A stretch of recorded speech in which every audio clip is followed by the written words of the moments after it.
우리 하나님 말씀 봅니다. 요한복음 1장입니다. 우리 요한복음 1장 29절 말씀에서부터 우리 34절까지 말씀 보겠습니다. 요한복음 1장 우리 29절부터 우리 34절까지 한 절씩 교도하시고 우리 34절은 함께 읽겠습니다.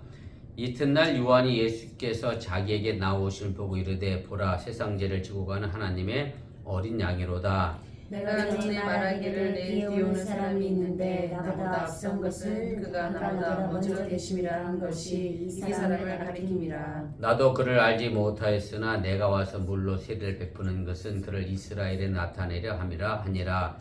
요한이 또 증언하여 이르되 내가 보매 성령의 비둘기같이 하늘로부터 내려와서 그의 위에 머물렀더라. 나도 그를 알지 못하였으나 나를 보내어 물로 세례를 베풀라 하신 그이가 나에게 말씀하시되 성령이 내려서 누구 위에든지 머무는 것을 보거든 그가 곧 성령으로 세례를 베푸는 이인 줄 알라 하셨기에 내가 보고 그가 하나님의 아들이심을 증언하였노라 하니라. 아멘.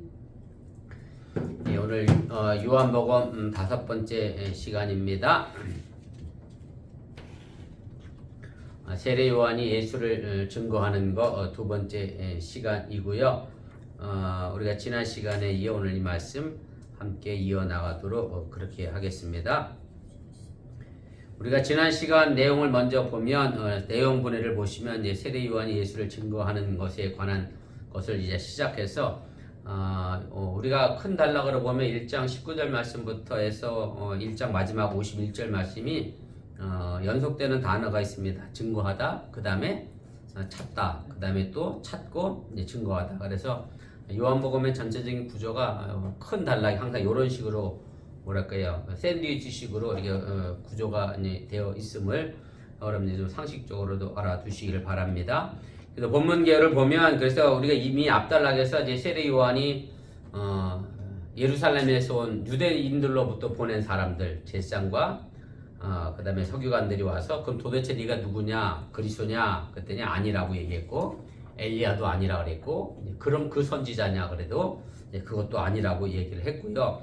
그래서 이미 앞서 이제 세례 요한이 자신이 그리스도가 아니라 그냥 말씀을 전하는 광야의 소리에 불과하고 말씀의 근원은 이제 예수님 자신임을 이야기하면서 그 예수 그리스도는 이제 자신이 그분의 이제 신발끈도 이제 풀고 맬 수 있을 정도로 하지 못할 정도로 위대한 분이라고 이제 그렇게 전했습니다. 그리고 오늘 이어서 나오는 말씀이 이제 오늘 29절부터 이제 34절인데 그럼 그리스도 메시아가 실제로 누구인지를 사도 요한은 이제 설명을 하게 됩니다. 그래서 오늘 세례 요한이 예수님이 자기에게 오는 것을 보고 가지고 세상 죄를 지고 가는 하나님의 어린 양이다 이렇게 이제 선언함으로 해서 예수님의 세상의 이제 구속주라고 공개적으로 이제 선포를 하게 됩니다. 죄를 속하는 구세주, 주인이라고 하는 그런 의미로 우리가 구세주라는 말을 사용하고요. 그리고 동시에 이제 세례 요한이 예수님에 대하여 뭐라고 증거하냐면 성령으로 세례를 주시는 분, 또 34절에 가면 하나님의 아들 이렇게 증언을 하면서 예수님께로부터 하나님께로부터 온 신적 권위를 가지신 이제 그리스도가 예수님임을 분명하게 선언하고 증거를 하게 됩니다. 우리 2페이지 제일 위로 가겠습니다. 그리고 이 단락에서 특별히 세례 요한은 여기서 자신이 예수님을 메시아로 알게 된 것과 관련해서 하나님께서 자신에게 알려주셨다라고 이야기합니다. 어떻게 알려주셨느냐면 자기가 물로 세례를 줄 때에 누구든지 성령이 그 위에 임하는 것을 보면 그 사람이 누구다? 메시아다, 그리스도다 그렇게 알려주었기 때문에 자기가 그것을 알게 됐다라고 이야기하면서 그래서 예수님을 자신이 메시아로 증언하는 것은 자기 의지대로 뭐랄까요, 자기 마음대로 한 것이 아니라 하나님께서 이미 자신에게 지시를 내려주신 것이고 자기는 그 지시에 의하여 예수님께서 오실 것이다 라고 예언하였다라고 이야기하면서 자신의 이야기를 확증을 하게 됩니다. 우리 본문 주석 차례대로 살펴가면서 좀 더 자세하게 좀 내용을 이해해 보도록 하겠습니다. 먼저 세례 요한이 증거하는 예수님은 어떤 분이십니까? 오늘 29절에 있는 말씀의 내용인데 제가 오늘 29절 다시 읽겠습니다. 이튿날 요한이 예수께서 자기에게 나오심을 보고 이르되 보라 세상 죄를 지고 가는 하나님의 어린 양이로다. 그래서 이제 이튿날이라고는 단어가 나오는데요. 이것은 무슨 얘기냐면 바로 앞달락에 예루살렘에서 유대인들이 제사장을 보내서 도대체 내가 누구냐라고 질문을 던지고 난 그 다음 날을 얘기하는 거고요. 그래서 세례 요한은 예수님이 자기에게 나오는 것을 보고서 주위 사람들에게 뭐라고 얘기하느냐면 세상 죄를 지고 가는 하나님의 어린 양이다. 이렇게 이제 표현하고 증거를 하게 됩니다. 그래서 하나님의 어린 양이라고 하는 이 표현은 요한 복음 저자가 기록한 요한에 관련된 신학적인 책에만 나와 있고요. 실제적으로 세 복음서라고 알려져 있는 우리 공간 복음서 마태, 마가, 누가에는 하나님의 어린 양이라고 하는 개념의 단어는 존재하지 않습니다. 사도행전과 베드로 전서에 한 번씩 나오는 것을 제외하면 전부 요한복음하고 그 다음에 어디에 나오냐면 요한 계시록에 하나님의 어린 양이라고 하는 기록들이 집중되어서 나오게 됩니다. 제가 그 각주 하단에 달아드렸는데 사도행전 5장에 각 사도행전 5번입니다. 8장 32절에도 보면 거기에 그가 도살자에게로 가는 양과 같이 끌려갔다라고 하는 표현이 나와 있고요. 또 털 깎는 자 앞에 있는 어린 양같이 조용함같이 그의 입을 열지 아니했다라고 하고 있고, 각주 6번에 보면 베드로전서 1장 9절에 오직 흠없고 점없는 어린 양 같은 그리스도의 보배로운 피로 된 것이다. 그래서 요 두 구절만 빼고는 전부 요한이 기록한 성경에 하나님의 어린 양이라고 하는 그런 단어가 등장을 하게 됩니다. 3번입니다. 요한복음 저자가 말하는 하나님의 어린 양이라고 하는 이 은유적 이 표현의 배경은 우리가 구약 성경에서 찾아볼 수 있습니다. 일반적으로 두 곳에 등장하게 되는데, 그 첫째는 우리가 이미 지난주에도 살펴봤던 것처럼 이사야 52장에서부터 53장에 나오는 이제 고난받는 종에 관련된 그런 말씀에서 보면 사도행전에 나와 있는 말씀과 똑같이 도살장으로 끌려가는 어린 양과 같다라고 하는 것으로 이제 묘사가 되어져 있고요. 4번입니다. 두 번째는 어떻게 보면 두 번째가 더 사도 요한이 전하고자 하는 메시지에 부합한다라고 생각할 수 있는데요. 유대인에게서 있었던 첫 번째 유월절의 어린 양에서 비롯됐다라고 하는 얘기입니다. 이제 19장 요한복음 19장 36절에도 보면 요한복음 저자가 예수님의 죽음을 어디랑 연결시켰느냐면 출애굽기 12장에 나오는 첫 번째 유월절의 내용과 서로 상관시켜서 예수님에 관한 이야기를 이제 하게 됩니다. 무슨 얘기냐면 제가 이 페이지 제일 아랫단에 보면 각주 9번에 달아드렸던 요한복음 19장 36절 말씀의 내용인데, 거기 보면 예수님께서 십자가에서 돌아가실 때 일어났던 사건을 이제 기록한 건데 뭐라고 했느냐면 이 일이 일어난 것은 그 뼈가 하나도 꺾이지 아니하리라 한 성경을 응하게 하려 함이라 하고 있습니다. 무슨 얘기냐면 예수님이 십자가에서 이제 못 박혀서 죽었는지 안 죽었는지 확인을 해야 하잖아요. 그래서 어떻게 확인하려고 그랬냐면 다리를 부러뜨리려고 그랬는데, 근데 그때 사람들이 이미 숨이 죽어 끊어졌으니 굳이 다리를 부러뜨릴 필요가 없다라고 했을 때 그 다음에 나온 말씀이 이 구절에 있는 말씀이고요. 그럼 이 성경을 어디서 응하게 됐느냐라고 하면 3페이지로 가면 제일 3페이지 제일 위에 꼭대기입니다. 출애굽기 12장 46절에 보면 뼈도 꺾지 말지며 라고 하는 얘기가 있습니다. 제가 각주 10번에 달아드렸는데 보면 한 집에서 먹되 그 고기를 조금 더 집 밖으로 내지 말고 뼈도 꺾지 말며 이렇게 돼 있어요. 게다가 출애굽기 12장에 보면 이제 이스라엘 백성들이 애굽에서 이제 벗어나서 가나안 땅을 향해 가려고 할 때 그 출애굽기 12장에 보면 10번째 재앙을 앞에 두고 모세를 통하여 어떻게 명령했느냐면 어린 양을 잡아서 그 피를 흘려서 문설주, 좌우문설주에 그리고 임방에 두루 바르면 죽음의 사자가 그 집을 건너간다. 그래서 6월절이잖아요. 패스오버 했다라고 해서 그래서 이제 거기에 보면 한 집에 모여서 그 6월절 어린 양의 뼈를 꺾지 않아야 한다. 라고 하는 6월절 어린 양에 대한 희생의 규칙이 있고 그것이 요한복음에서 성취됐다라고 이야기를 하게 됩니다. 3페이지 제일 위로 올라가겠습니다. 가로 5번입니다. 그래서 이스라엘의 첫 번째 그 출애굽에서 일어난 이 6월절에서 어린 양의 역할을 결국 무엇을 역할을 했느냐면 이스라엘 백성들을 죽음의 사자로부터 구원해 내는 그런 역할을 하게 됐다라고 하는 얘기고요.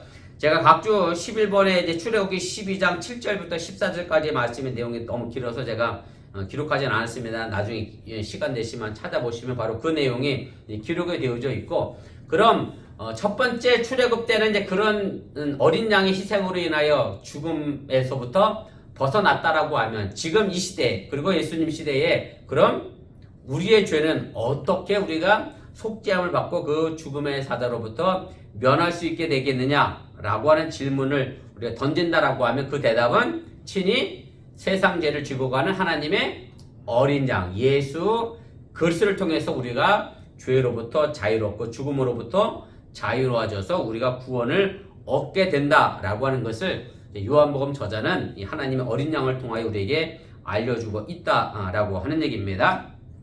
가로 6번입니다. 그래서 예수님이 공생애를 이제 시작하실 때에 이렇게 말씀을 선포하기 시작했죠. 때가 찼고 하나님의 나라 가까웠으니 회개하고 복음을 믿으라, 이렇게 선포하시면서 그의 공생의 삶을 시작하셨는데, 그래서 이제 어린 양 대신 예수님을 우리가 영접하는 사람은 새로운 하나님의 나라의 백성, 우리가 하나님의 자녀로 거듭나는 하나님의 자녀가 되는 권세를 부여받는 사람으로 태어나게 된다라고 하는 사실을 여러분들이 또한 기억하시기를 바랍니다. 가로 7번입니다. 보면 세상 죄를 지고 가는 이라고 하는 이제 번역이 우리 개역 성경에 이제 되어 있는데, 원문을 충실하게 번역해 보자고 하면 이 지고 간다라고 하는 개념이 아니라 세상의 죄를 제거하는 뜻으로 번역하는 것이 더 합당하다, 그렇게 생각을 우리가 해볼 수가 있습니다. 그래서 실제적으로 NIV 영어 성경에도 보면 진다라고 하는 그런, 제가 각주 13번에도 알아들었는데, 진다라고 하는 개념이 아니라 take away, 그래서 뭘 없앤다, 멀리 치워버린다, 그래서 죄를 멀리 치워버린다라고 하는 것으로 이제 NIV의 성경에도 이제 번역을 했고요.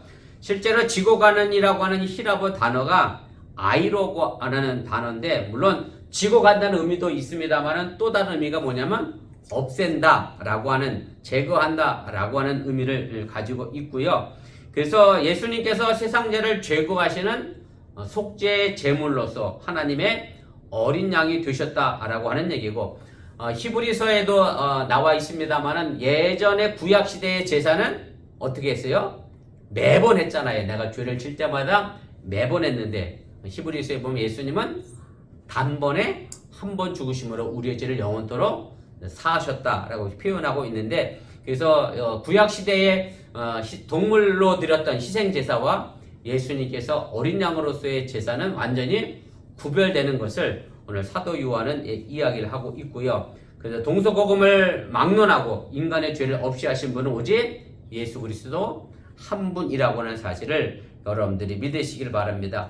우리 로마서 제가 3장 23절 24절 말씀 제가 각주로 달아드렸는데 15번입니다.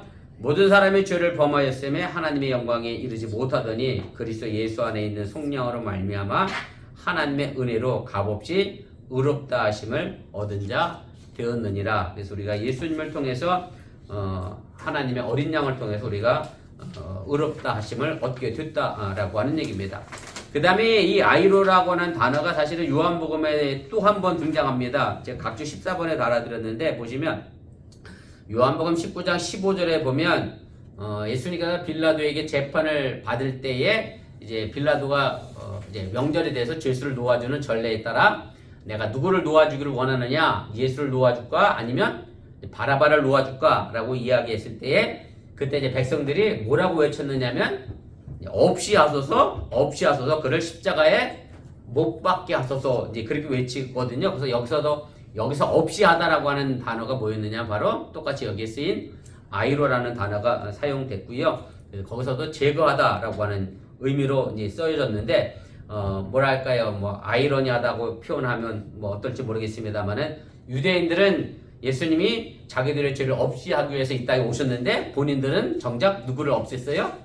예수를 없애는 그것을 요구한 것을 보는 그런 것을 우리가 또 이해하고 또 깨닫게 됩니다. 우리 2번입니다. 하나님의 어린 양이라고 증언한 세례 요한은 계속해서 뭐라 증언합니까? 30절, 31절에 계속해서 예수님에 관하여 세례 요한은 또 증언을 합니다. 내가 전에 말하기를 내 뒤에 오는 사람은 있는데 나보다 앞선 것은 그가 나보다 먼저 계심이라 한 것이 이 사람을 가리킴이라. 나도 그를 알지 못하였으나 내가 와서 물로 세례를 베푸는 것은 그를 이스라엘에 나타내려 함이라 하니라. 이렇게 말씀합니다.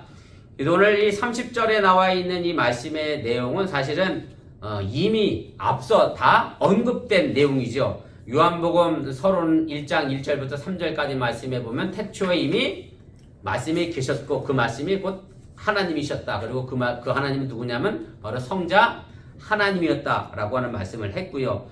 또 예수님 자신도 본인이 아브라함보다 내가 먼저 있었던 사람이다라고 자의식을 가지고 있으면서 요한복음 8장 58절에 이미 말씀을 하셨고, 그리고 앞달락에도 보면 15절에 보면 세례 요한이 이미 그 예수님은 나보다 먼저 계신 분이다 라고 이제 선언을 했는데 그 말을 동일하게 또 반복해서 이야기를 하고 있음을 우리가 보게 됩니다. 4페이지 제 위로 가겠습니다. 그래서 세례 요한이 예수님이 자신보다 먼저 계신 분을 계속해서 강조하고 반복해서 말하는 것은 요한복음 저자의 분명한 의도가 담겨져 있다라고 우리가 생각해 볼 수 있고요. 결국 요한복음의 기록의 목적은 뭐냐면 예수님이 모든 창조 이전부터 존재하셨던 하나님의 아들이심을 보이는 것이 요한복음의 기록의 목적이기 때문에 계속해서 이 부분을 이제 강조를 하고 있다라고 하는 얘기입니다. 제가 각주 16번에 제일 하단에 달아드렸는데 요한복음 마지막 장이라고 할 수 있는 20장 31절에 보면 이렇게 돼 있어요.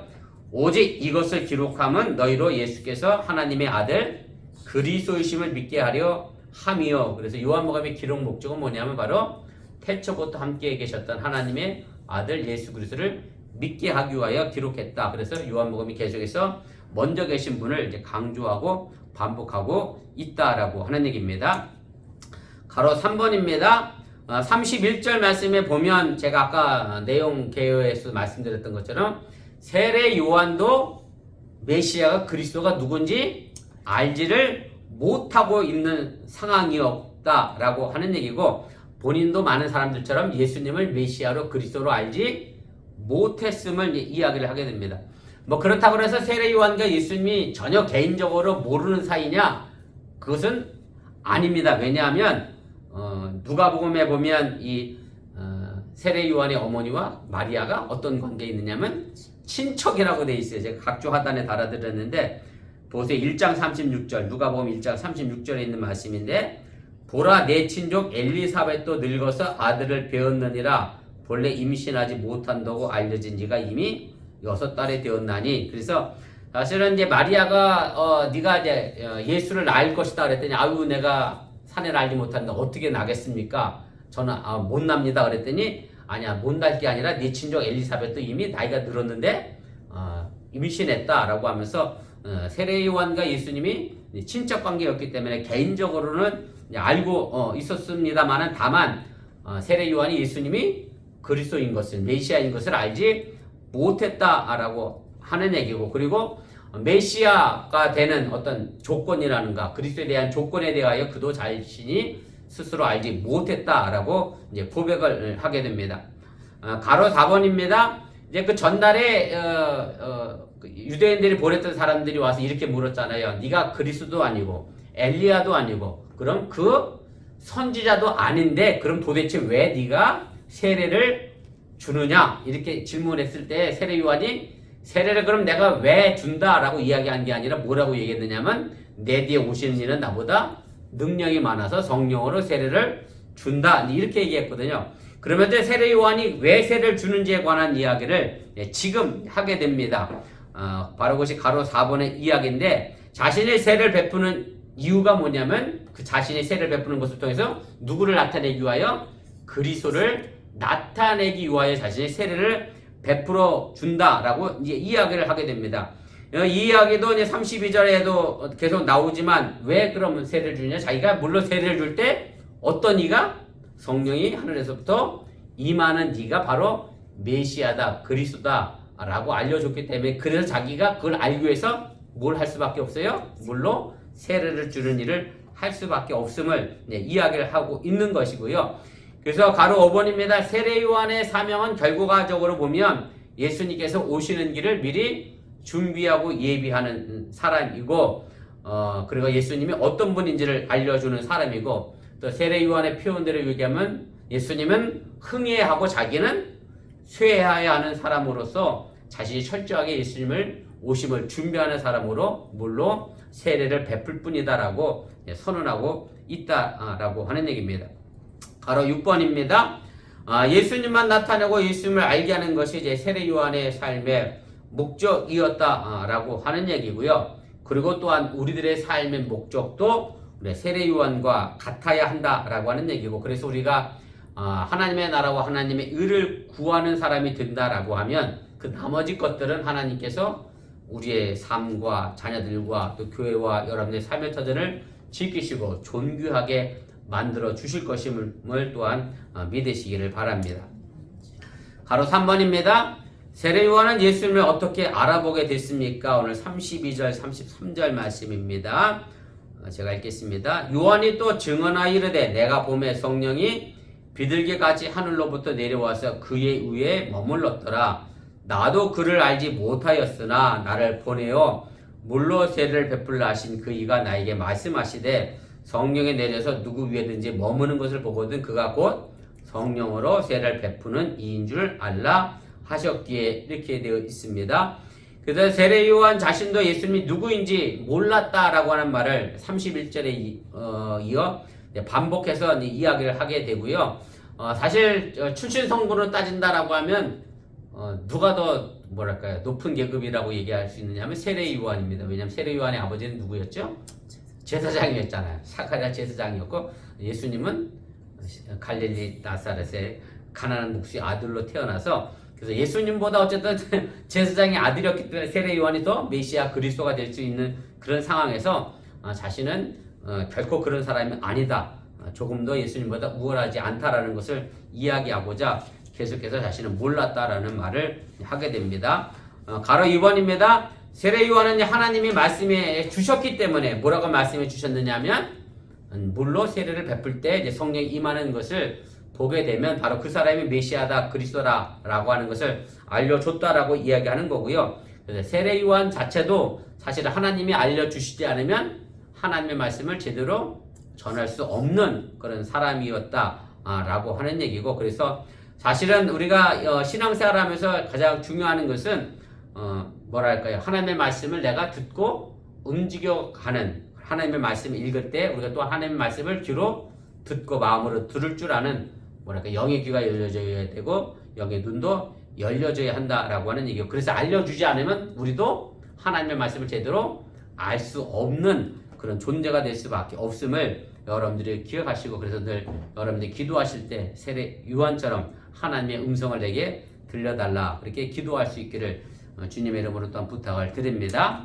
가로 3번입니다. 마태복음과 누가복음에 보면 예수님이 세례 받을 때 이런 음성이 들려지게 되죠. 이는 내 사랑하는 아들이요 내 기뻐하는 자라라고 하는 이제 소리가 들렸다라고 이제 기록을 하고 있는데, 그런데 요한복음에서는 그와 더불어서 성령이 그 위에 임한다라고 하면서 예수님과 성령의 관계를 아주 집중적으로 이제 강조를 하게 됩니다. 그리고 예수님을 어떻게 표현하느냐면 성령으로 세례를 베푸는 사람으로 이제 소개를 하고 있고요. 그래서 여기서부터 앞으로 요한복음 우리가 뭐 계속해서 나아가겠습니다만은 성령과 예수님의 관계가 아주 밀접하게 이제 나타나게 됩니다. 그리고 33절 말씀에 보면 성령이 예수님 위에 머물러 있다라고 이제 표현하고 있는데, 결국 성령이 예수님을 뭐랄까요 성전 삼아 집 삼아 거처 삼아 활동하고 또 긴밀한 관계를 맺었다라는 의미로 사용을 하게 됩니다. 가로 4번입니다. 그래서 예수님과 이 성령의 관계가 요한복음 전체에 아주 중요하게 등장하게 되는데, 3장에 가면 니고데모와의 대화 속에서 성령을 통해서 거듭나야 한다라고 하는 것을 이야기하게 되죠. 4장에 가면 성령을 예수님을 주시는 생명수로 언급을 하게 되고요. 이제 사마리아 우물가 여인에서 그런 대화를 나누게 되죠. 또 6장에 가면 생명을 가져오시는 성령으로 예수님을 소개하고 있고 7장에 가면 예수님이 영광을 얻은 다음에 우리에게 성령을 부어줄 것을 약속을 하게 되고 그 다음에 14장에서부터 16장까지는 예수님께서 십자가에 못 박혀 돌아가시기 전에 마지막으로 제자들에게 하셨던 고별 설교, 유언과 같은 말씀의 내용인데 내가 먼저 가는 것은 너희들을 위하여 또 다른 보혜사를 보내주기 위하여 내가 너희들보다 먼저 하늘나라에 간다 라고 이야기를 하시면서 성령을 보내줄 것을 약속을 하시게 됩니다. 19장에 가면 또 예수님이 운명하시는 것을 성령이 내어주시는 것으로 이제 표현을 하고 있고 또 20장에 가도 부활하신 주님이 마치 창세기 첫 번째 창조 때처럼 성령을 불어 넣어주시면서 자신이 새로운 창조를 위하여 온 창조자임을 이제 보여주고 있는 그런 내용으로 이제 구성이 되어져 있습니다. 그래서 요한복음 저자가 우리에게 알려주고 싶은 것은 뭐냐면 예수님과 성령의 관계를 이야기하고 있는 것을 우리가 알 필요가 있고요. 더불어서 우리가 이 땅에서 신앙생활하면서 교회 공동체를 만들어가면서 뭐 없이는 성령 없이는 절대로 우리가 바른 신앙의 모습의 그 능력을 감당할 수 없음도 여러분들이 기억하시고 또한 깨달으시기를 바랍니다. 마지막 4번입니다. 세례 요한이 마지막으로 증거하고 있는 예수는 누구입니까? 오늘 34절에 마지막으로 세례 요한이 이렇게 증언합니다. 내가 보고 그가 하나님의 아들이심을 증언하였노라 하니라. 세례 요한이 증거하는 마지막 예수님의 모습은 하나님의 아들이다 라고 이제 증거를 하고 있고요. 요한복음에는 제일 앞부분에 1장에 나와 있는데 사실은 마가복음에 보면 예수님께서 십자가에서 돌아가실 때 백부장이 그 지켜보는 광경을 통해서 뭐라고 얘기했냐면 이 사람은 진정한 하나님의 아들이었다 이렇게 이제 고백하고 이제 천명을 하게 됩니다. 그래서 요한복음 처음부터 예수님은 하나님의 아들이다 라고 하는 것을 이야기하고 하나님의 아들이라고 하는 말의 의미는 그것이 곧 메시아 그리스도 구세주라고 하는 의미로 우리에게 알려주고 있음을 여러분들이 기억하시기를 바랍니다. 가로 3번입니다. 그래서 요한은 예수님이 메시아 하나님의 아들이심을 믿게 하기 위하여 이 책을 썼다라고 제가 이미 읽어 드렸고요. 그래서 사도 요한은 그 첫 번째 증인으로서 세례 요한을 통하여 예수님이 어떻게 증거되어졌느냐에 관하여 이야기를 하게 되고 우리가 다음 주에 하겠습니다만 그 뒤에는 이제 예수님의 첫 번째 제자와 또 나다니엘을 통하여 예수님이 어떤 분인가 이제 그렇게 고백이 되어지게 됩니다. 그래서 결과적으로 보면 예수님의 참된 정체를 어떻게 알 수 있느냐면 사람의 지식으로 아는 게 아니라 성령의 도우심이 아니고는 하나님의 나라에 들어갈 수도 없고 예수님이 메시아 그리스도인 것을 제대로 알 수도 없다는 것을 꼭 기억하시기를 바라고 여러분들 늘 성령 충만으로 예수님을 하나님의 아들로 또 하나님의 어린 양으로 믿고 이 땅에서 승리할 수 있기를 주님의 이름으로 간절히 축원을 드립니다.